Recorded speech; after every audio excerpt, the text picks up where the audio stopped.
Bunga Mas Joki. Bukan Mas Joki, Vanda Miss Joki.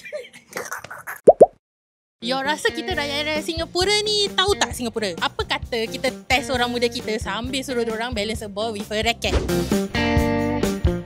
1959. 1963. 1954. 1960. 1960. 2, 3, 8. 6. 6. Nombor 6. Betul. Jewellery. Jual. Jewel Changi. Jewel Changi Airport. Changi Ju. Alright. Carnation. Orchid. Janda Miss. Janda. Janda kan bukan. Vendor something. Vanda Miss Joki. Vanda Miss Joki. What culture? Guess lah. Sport lah. Hawker culture. Hawker culture. Hawker culture. Hawker culture. Hawker.